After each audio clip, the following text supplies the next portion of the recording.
Tum-ta-tum-tum, what will I eat today? Maybe a stegosaurus. Why didn't the stego notice, and why is a trike here?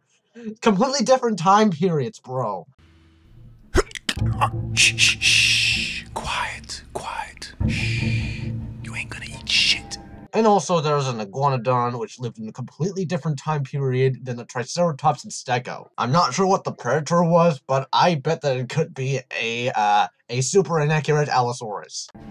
You guys didn't ask for it, but here it is. Allosaurus versus Iguanodon. Finally, a herbivore versus a carnivore. But this ain't your usual vegetarian. He's equipped with 2 deadly thumb spikes. Already I can tell where this is going. This guy believes that these herbivore dinosaurs are peaceful when in reality they are much more dangerous than the carnivore dinosaurs. Because these herbivore dinosaurs have to defend themselves much more often. What did Iguanodon use its big thumb spikes for? It's controversial. Some say for stabbing attackers, some claim for breaking into seeds, or possibly for stripping foliage from branches. I'd like to imagine Iguanodon as a murderous, bloodthirsty herbivore. A closer behavior for Iguanodon is that the Iguanodon is territorial. It's nowhere near peaceful though, it's still quite violent.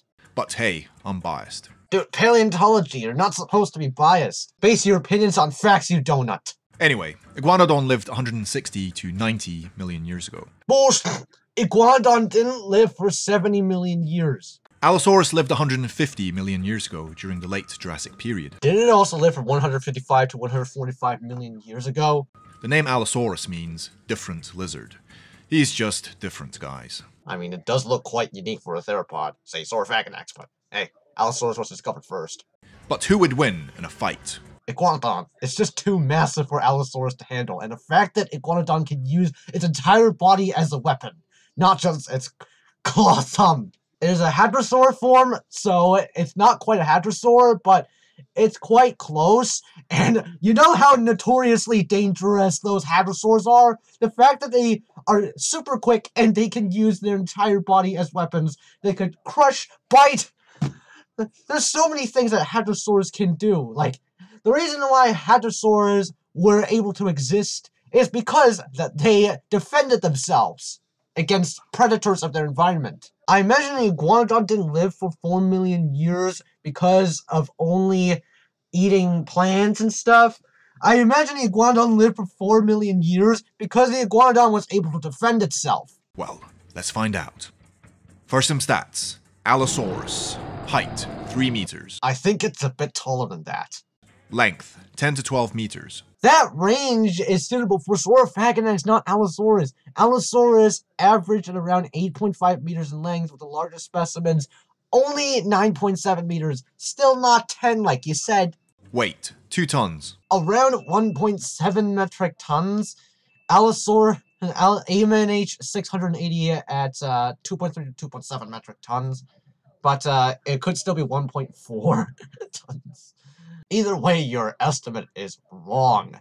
The largest specimen is way larger than that, while an average one is smaller. Bite force, around 400 kilos max. How about use newtons for bite force? 805 to 8,724. Speed, 55 kilometers per hour. Come on, bro. Allosaurus is not the Sonic of Jurassic. What, are we watching Jurassic Fight Club or something? Allosaurus could run up to 21 miles per hour, aka 33.8 kilometers per hour. Way less than 55 kilometers per hour. What? Did it compete in races or something?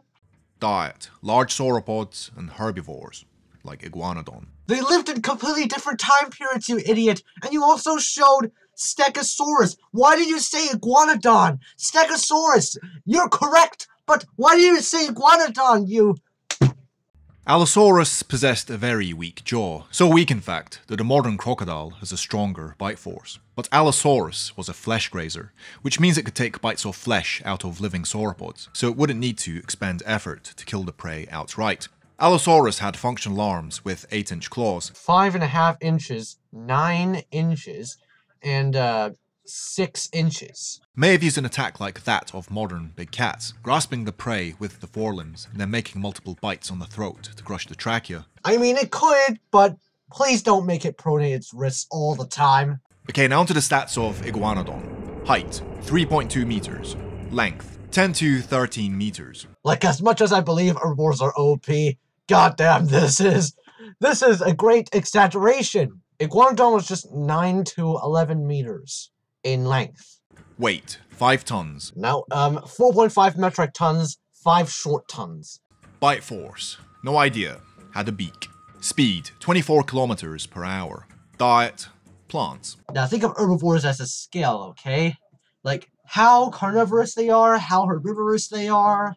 Like, they are not black and white. I'm pretty sure, like, any other herbivore, Iguanodon could eat some small meat sometimes, just to supplement its proteins.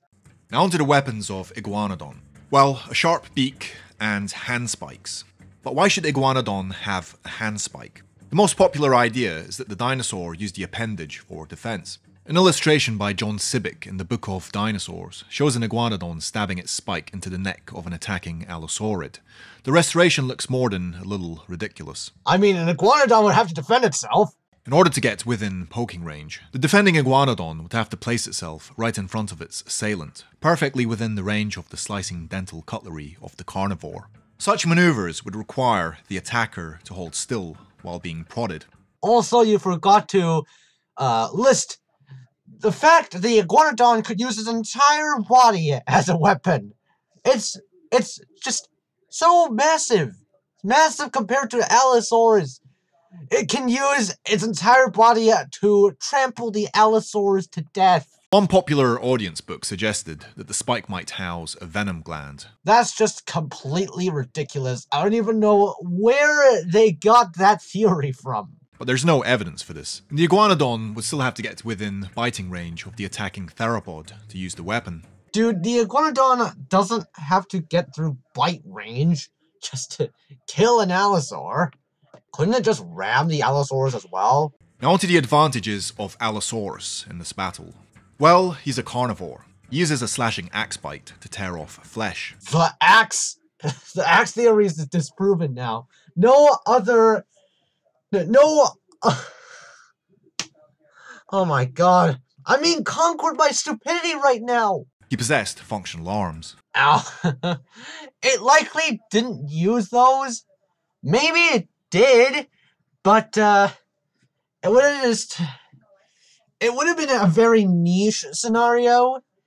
And even then, I don't want the Allosaurus to just pronate its trying to slash at its prey all the time.